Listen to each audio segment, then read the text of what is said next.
Himbo.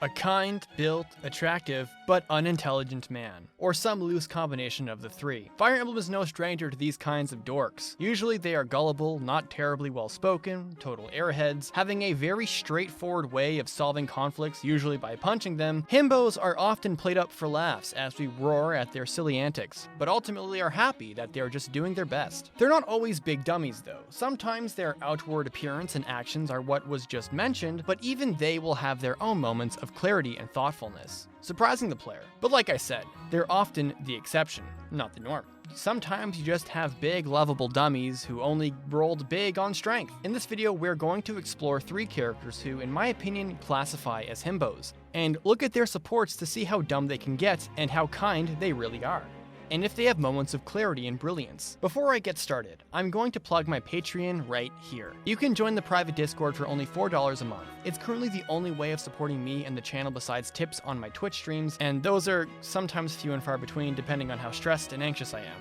If you like me and my content, and you can afford it, please consider looking at my Patreon page. Himbo number 1, Gatrie. Representing the Tellius era of himbos is none other than the gallant and gullible giant, Gatrie. Gatrie is a former Grail mercenary who left alongside Shinon when Grail was killed and Ike was placed at the helm of the company. Gatrie's personality is of a chivalrous jock with a romantic streak, always trying to swoon whichever woman happens to pass him by. And while his armor is impenetrable, he is self-destructively stupid. Shinon, often playing the straight man to his funny man, always reins him in, pulling him back to reality, listening to his silly problems, and informing him of his mistakes. This is easily the most prevalent with his Path of Radiance support with the redhead. Within a brief exchange, Gatrie's big dumb brain is on full display. What about the other day when I bought the ultimate shield? Gatrie, that was a castle gate. Did you ever give that back? That guard thought you were a thief. And remember the speed bring 4000, that secret elixir that boosts speed just by sprinkling it over your body. This gets even more ridiculous in the B support, where Gatrie informs Shinon that he's smitten over a new girl. What I need to ask you is, spit it out. Well, it's, oh, I don't know. Do you really want to hear it? Do that one more time and I'll put an arrow through your eye. Wait just a minute, I'll tell you now, are you ready? I have a new girlfriend! After Shinon inquires about her, he helps the man find the perfect gift for her. But as it turns out, he was being scammed. The girl claimed to have brainstones, which I think is Tellius's version of tumors, a terminal illness, and the cost of treatment was the exact amount of gold Gatrie had left. Thinking he was doing the best to save the love of his life, gave it all up in a classic hoodwink at his expense. Shinon obviously sees through this, tells him that he's been conned and that she isn't here. Because she needed to meet me. It's fate, remember? Then why isn't she here? Because, wolves? No, Gatrie, it's not wolves. Gatrie laughs at his own misfortune, but turns the other cheek. The support ends with Shinon offering him dinner.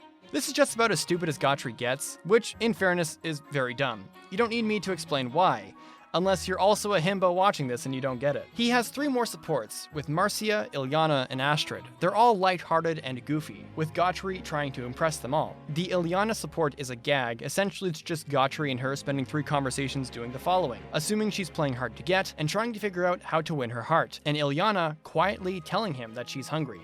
By the A support, they are on the correct wavelength. With Marcia, he wants to impress her with his martial and physical prowess, and so, foolishly, he challenges Ike to a spar in front of her. This goes completely awry, as Ike completely kicks his ass. But it does end well, as Marcia tells him that it doesn't matter if he lost to Ike, as Ike beats everybody. He then believes he still has a chance, as she wants him to still teach her a thing or two about fighting later. His support with Astrid is yet another opportunity for him to try to romance a lady. Astrid knows Gatrie used to be a mercenary with Grail, so she asks him if he can train her. Gatrie immediately interprets this as her being romantically into him. He is, of course, wrong. He takes the role as Astrid's teacher, but it becomes very apparent that Gatrie kind of is unskilled as both a teacher, tactician, and doesn't know much besides his own role as an armor knight. Since I'm on horseback and you're on foot, won't we move at different speeds? What should I do? In that case, yeah, I can't remember what Titania said. Pardon me? Oh, nothing at all. Great, right, let's begin where we left off last time. Do you know what adaptation means? I certainly do. See, adaptation is... Wait, you do? It means changing your strategy to take advantage of different circumstances. Aha, so that's what it means. Yes, that's exactly right. You're smart and beautiful, Astrid. I knew what adaptation meant. I just wanted to test my favorite student, and she passed. He is then heartbroken at the realization that Astrid is engaged. but he picks himself up and rationalizes Astrid's continued attention to him as a sign that she wants him to steal her away. Now, while Gatrie's complete ineptitude as anything besides a wall is shown here, one may believe that his tendency to immediately assume that any girl wants him and that he should continue hitting on women is self-serving. Gatrie is a very kind soul. He very much cares about his friends and even feels guilt over abandoning Ike and the company. No, I understand how you must have felt when you left, and it's only because you left that you met this nice new employer. I see no problem. Yes, you do have a point, so I guess it all worked out. I can't believe I wasted all this time worrying. The fact that you worried tells us that you never really abandoned us after all. You're right again. I am truly glad to see you, Ike. He's also heartbroken if Shinon and him fight, when he's an enemy. Finally, we can't talk about Gatrie without mentioning his base conversation with Shinon and Radiant Dawn. Gatrie is excited to tell his partner about his new flame, but before he can continue, Lyre appears after she hears Shinon say subhuman. An argument ensues and it takes Kaisa to calm her down. Gatrie begins to swoon, and it turns out that his new crush is none other than Lyre herself. Shinon, disgusted by his taste, insists that Gatrie would hit on a tree if it dressed in a skirt. Overall, Gatrie is the hunkiest himbo on the list. He's built like an ox, serving his role as an armored wall incredibly well, but he's really dumb, oblivious, gullible, and routinely fails at impressing and swooning women. But despite his numerous mishaps, he's a good guy. He wants to protect his friends in battle and feels guilt and sadness over the choices he made in the past, and becomes heartbroken at the idea of fighting his old friends. Himbo number 2. Bartre. In what could be a controversial pick for himbo representation, for the sole reason that Bartre isn't conventionally attractive by Elib standards, in that he's big and bulky, yes, he's a kind man, yes, he's quite dumb, hell yes, but when you compare him to other hunks in Elib, like Hector, Dorcas, and so on, he's not exactly a looker. However, I would argue that he qualifies for the sole reason that some people find him attractive. Someone like Carla, for example, who marries him. So, there you go. He's attractive to some, and in their mind, that would be what it takes. Also, I don't know if this matters or not, I find his cipher art makes him look way better than anything in his official art or his sprite art, so if that matters, there's that leg to stand on. But hey, I'm sure there's someone watching who has a crush on him unironically. Now that I have successfully argued his place on this list, who is Bartre? Bartre is a fighter from Elib, hailing from somewhere in Foray probably. He is an intense, battle-ready brawler who doesn't know much else, constantly looking to improve himself, find new rivals to make, and so forth. Where Caspar, the last dude on this list, spoiler alert I guess, is the most pure of heart and kindest of the three, Gatrie is the biggest and hunkiest of the three, Bartre is easily the most dumb. The stupidity and nonsensical ramblings of this man knows no bounds. Bartre displays a tendency to project his own feelings of pride onto others whenever he doesn't get his way being a fight. Constantly wanting to duel anyone to improve and become stronger. Whenever he gets upset that his support partner doesn't want to fight him, he says random shit like this. When Dorcas refuses to spar with him, he takes offense and mocks him by asking, "And you call yourself the toughest axeman alive?" Something that Dorcas has never said. Similarly, with Renault, a former mercenary turned priest, when he refuses to do the same thing, he asks him, "And you call yourself the toughest priest alive?" In these instances, whether it's to goad them, or whether he thinks they actually call themselves that, whether it's his own projecting of them, convincing him that that's who they think they are, or if it's just a popular line in media, he always wants to duel. He will resort to mocking others to get them going, but he doesn't like being mocked himself. Whenever confused, usually by logic or words that are too complicated for him, he accuses his support partner of calling him stupid. "Hard words make my head hurt." I apologize, did I use hard words?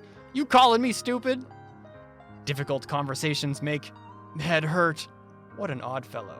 "Hey, you calling me stupid?" So how stupid does Bartre get? His support with Canis and Raven both showcase his limitations.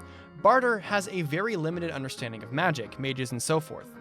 When Canis begins to explain what the dark arts are, in very simplistic terms to him, it's still too much. His head starts to hurt from Canis' use of hard words, and to feel better, Bartre leaves to punch a rock. Later, there's an instance where Bartre becomes interested in Canis' books, and asks for a skinny one. Canis unironically thinks Bartre wants to eat it. After losing a duel to Raven, he wants to become friends with the loner. And so, in order to form a connection, he writes a massive family tree just to show him. Confused at the bizarre move, Raven also notes that his penmanship is awful. He's also very oblivious to Raven's not-so-subtle hints telling him to leave him alone. He is a very simple-minded individual, and it does not take a lot to confuse him. He doesn't have the greatest social skills either, and when he wants what he wants, can come off pushy at the very least. And while it's true, he's often very razor-focused on becoming the best and will insist even though his support partner doesn't want to, that doesn't mean he's self-centered. Like any good himbo, he displays genuine kindness once his initial roughness is dealt with. He tries to get Raven to help him write better. He wants to learn from Canis in exchange for his own physical training. But most importantly, he tries to convince Eliwood to increase Dorcas's wage so he earns more money to keep Natalie healthy. He's genuinely a nice guy. He's not very in tune with his emotions, but as we know, he is Fur's dad. His support with Carla showcases his fumbling of feelings in a fun way. The reason why Carla is even here is because Bartre recruited her in the arena after not being killed by her. They spend the C and B supports with her whooping his ass every time. In the A support, after he insists to try her very best against him so that they may both improve, Bartre starts to feel like she's condescending him. He tells her that they are the exact same. So Carla responds with a very obvious fact that she's a woman. What? Are you so surprised? Surely you must have realized this before now. No, I'm sorry, I forgot. You forgot?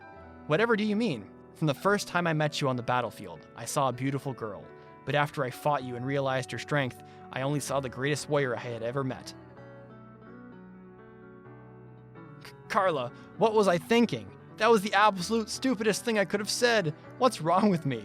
Am I in love? Followed by angry, confused screaming.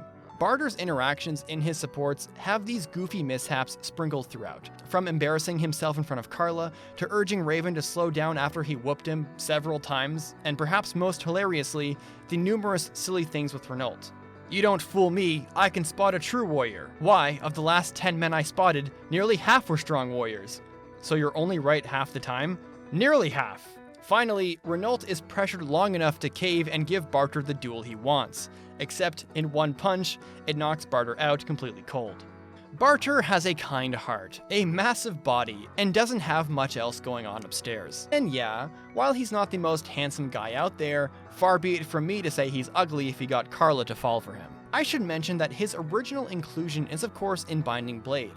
Here, he's a lot more mellowed out and in tune with his emotions. While still a warrior at heart, with age comes wisdom, and the ability to have difficult, emotional conversations without needing to punch or be punched afterwards. Himbo number 3. Caspar. Caspar of Fire Emblem Three Houses is, among the more goofy characters in the cast, is also the guy who I think classifies the most as a himbo in that game.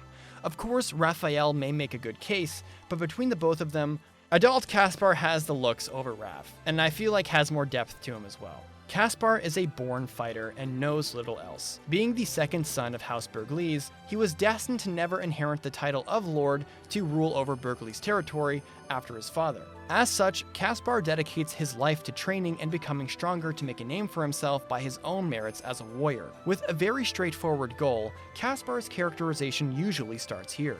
Training by himself, training with others, or trying to get other people to train with him. Another core aspect of his personality is his relentless desire to do good. From stopping thieves and scoundrels to helping his friends unlock their own potential, he very much values justice and being the good guy, stopping the bad guys. But he's immature and naive. Couple that with his immensely impulsive tendencies, he finds himself in conflicting scenarios in both the moral and physical aspect. At the same token, he does, admittedly, have moments of introspection and even accurate assessments of others. It always takes someone else to force him to think over his current ways of doing things, but Caspar is a guy who always takes things to heart, reflects, and is a better person for it. He's an all-or-nothing kind of guy. I'll briefly explain all of that later, but for the purpose of this video, I certainly just want to focus on the goofy antics and situations revolving around him.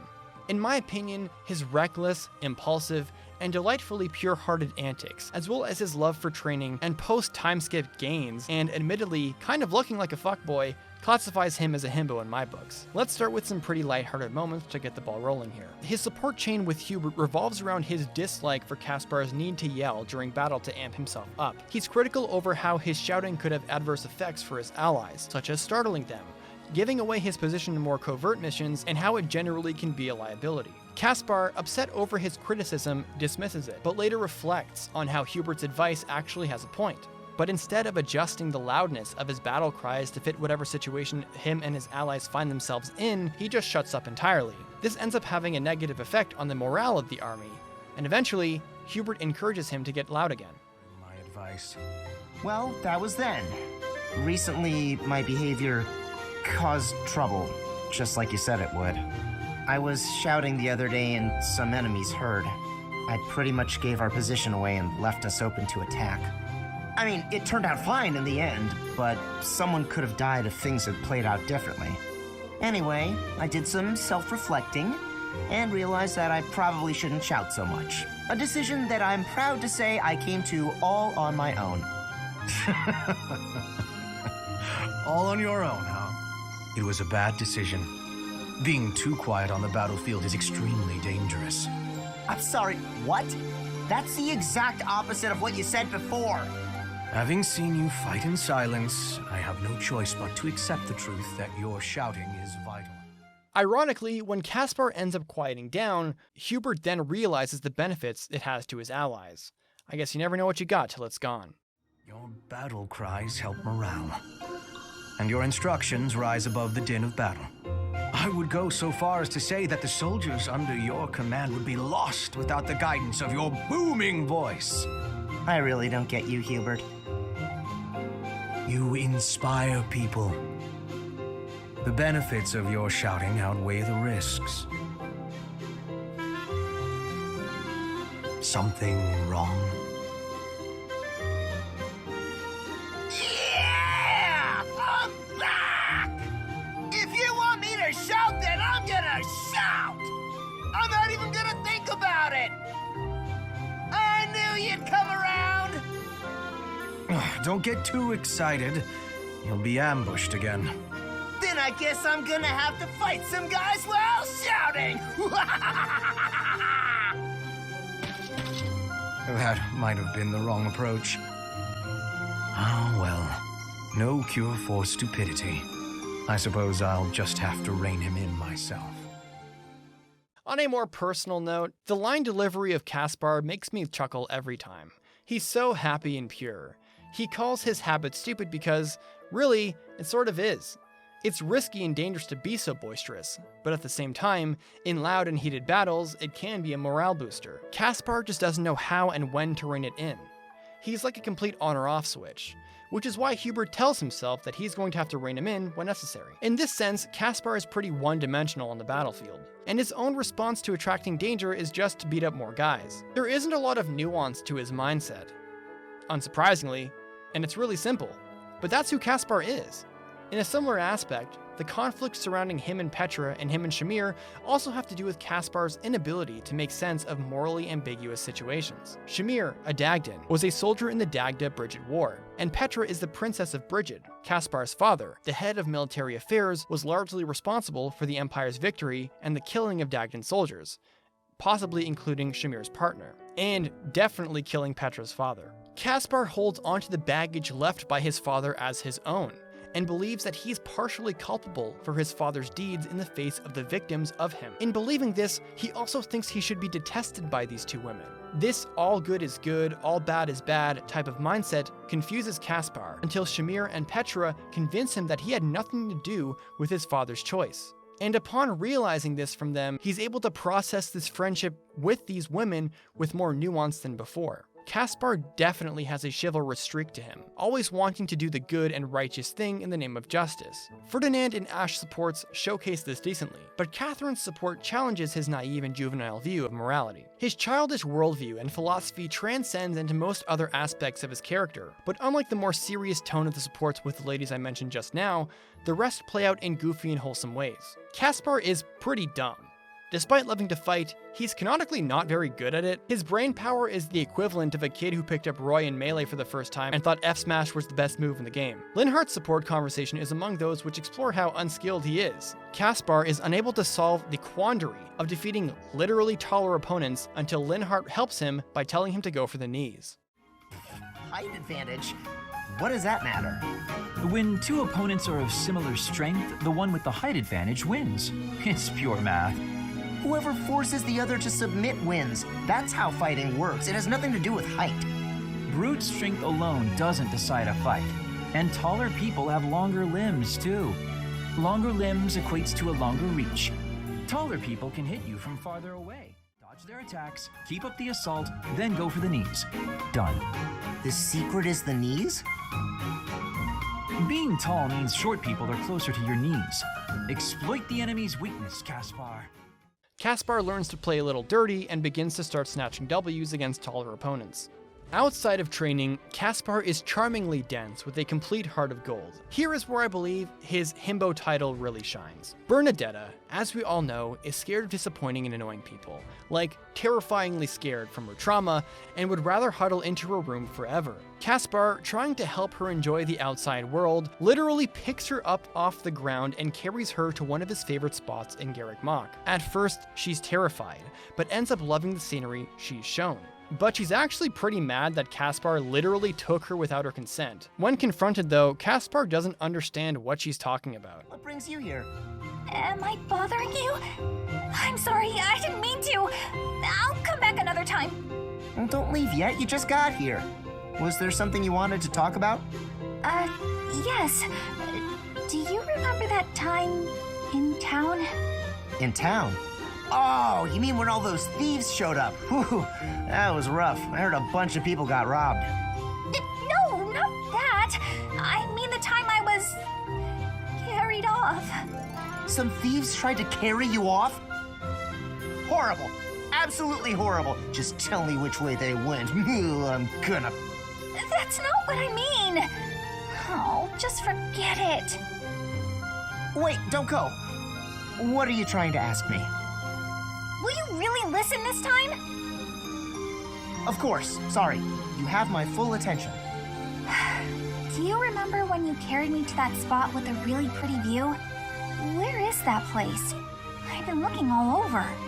The place I took you with the view. Oh, right. Okay, first you go out of the monastery, and actually it's kind of tricky to explain. Come on, I'll just take you there again, but pay attention this time. Wait, what are you? No, not again! Stop, put me down!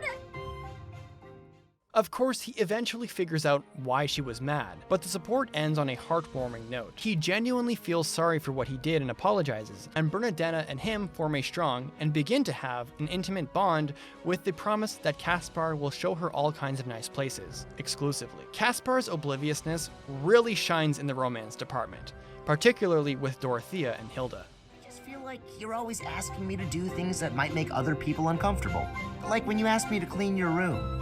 You're not very flirty toward me like you are with the other guys. You seem weirdly comfortable around me. You pay more attention than I would have thought. Hey, are you interested in me? You know, interested. What? No, it just seemed weird, and I was curious. I'm kidding. It's true that I do find you quite a convenient little helper at times. It's like you're... how to put it? You're like a little brother to me. Really? That's not exactly a compliment. No, but it's true. And now that I've thought about it, I like the whole idea. Why don't you try calling me Big Sis and see how it feels? No, that's not gonna happen. Why not? I'm embarrassed just thinking about it. Oh, come on. It's just a goof. You can manage it at least once, can't you? Please?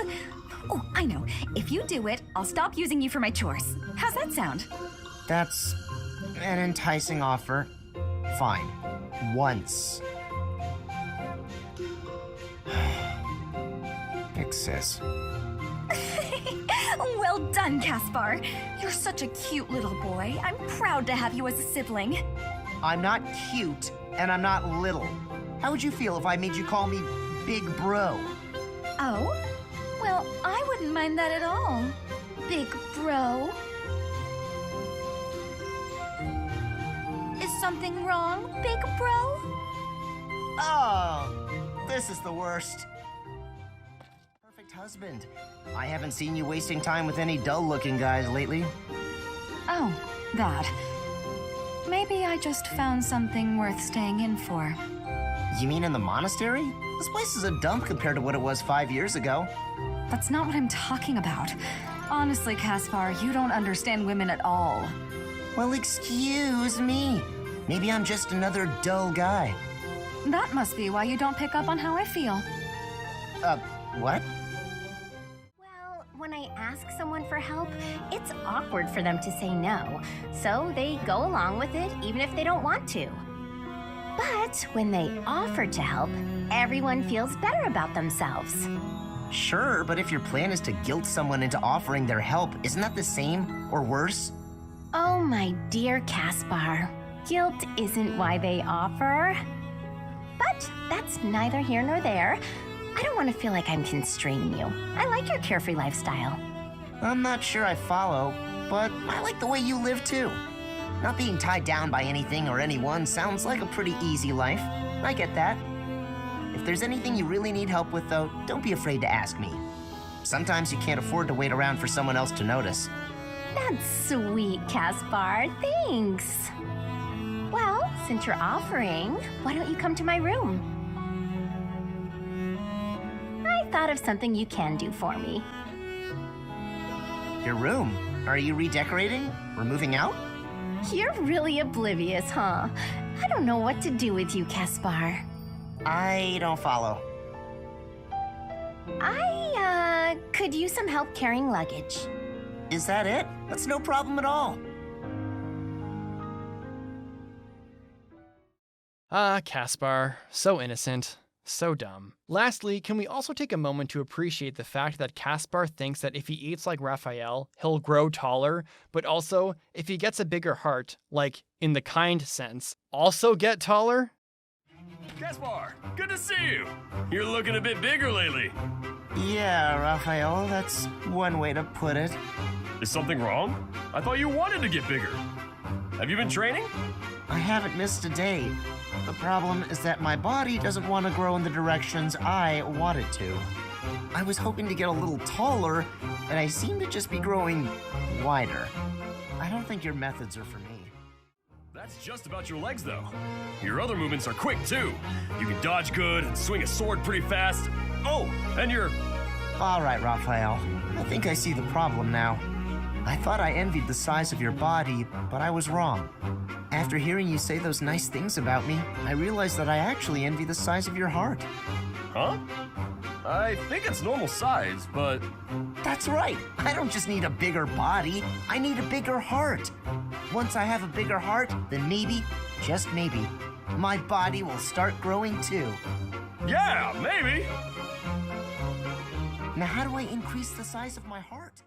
They're of course both pretty dumb, but god, Caspar is just so funny here. I will say though, Caspar does have his moments of unprompted wisdom. He does accurately read and encourage Edelgard and Annette to just be themselves and to accept their mistakes when they happen. He's mainly able to do this because their personal flaws are those that Caspar is familiar with. Some would look at his interactions with Annette and Edelgard and say that this is a sign of emotional intelligence, but I hesitate to give him that much credit. He is empathetic, yes, but he strikes me as a guy who can only dish out wisdom in ways he finds relatable. Otherwise, in the case with Petra, Shamir, and Catherine, he's confused, and it falls on the ladies themselves to set him on the right path. Honestly, and I mean this in like the nicest way, Caspar is like a golden retriever. Overall, Caspar is a wholesome and fun character whose flaws reflect his emotional immaturity, experience, impulsiveness, and innocence. Definitely a himbo in my books. Alright guys, unscripted Gast here. I just want to say big thank you to everyone who clicked and watched this video. I always wanted to make a video with this as a topic.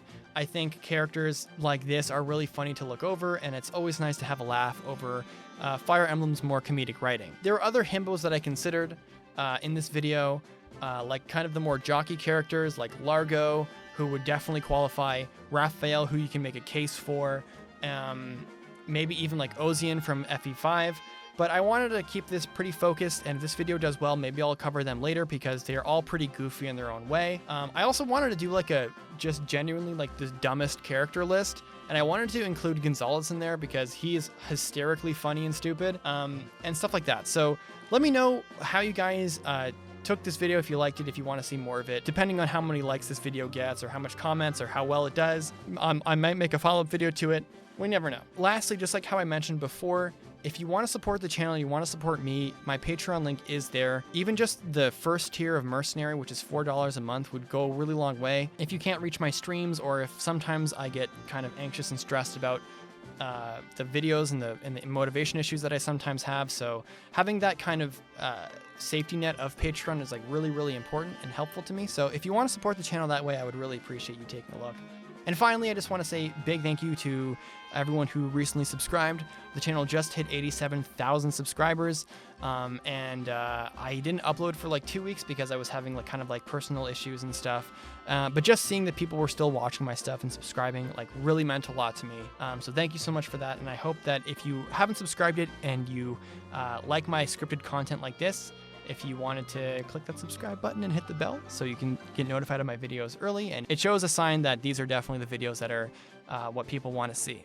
With that all being said, thank you so much for watching. Hope you have a good either last bit of your weekend or a good week coming up, and hopefully I can be more consistent in the future. And thank you so much for watching, and I'll catch you next time. Deuces.